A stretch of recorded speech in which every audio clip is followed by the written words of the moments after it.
encore une fois, nous sommes dans une logique où nous sommes tous mis à l'épreuve par rapport à ce que nous disons et ce que nous faisons. Il y a eu beaucoup de promesses, il y a eu beaucoup d'engagements, il y a eu beaucoup de concessions, et ça je le dis surtout en tant que responsable au niveau du gouvernement de la République démocratique du Congo.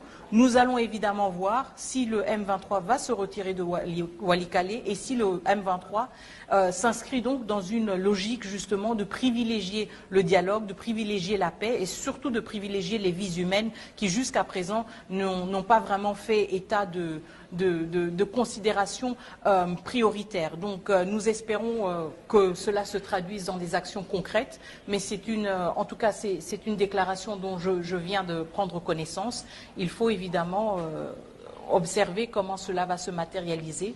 Encore une fois, nous en avons toujours fait la preuve. La République démocratique du Congo est en train de chercher la paix à travers le dialogue.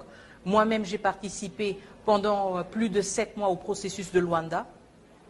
Nous étions à Luanda le 14 décembre pour conclure les négociations d'un accord bilatéral entre la RDC et le Rwanda. Le président de la République était à Luanda le 15 décembre. Le président de la République était à toutes les rencontres internationales et régionales pour manifester sa disponibilité. C'est une disponibilité qui persiste et nous espérons que le M23 est pris aussi du même sentiment, surtout d'empathie vis-à-vis des populations civiles, et qu'il va aussi maintenant faire suivre ou répondre à ces promesses, si vous voulez, avec des actes concrets, surtout des actes qui vont épargner les vies civiles. Votre troisième question, toute transparence, je n'ai aucun commentaire à faire.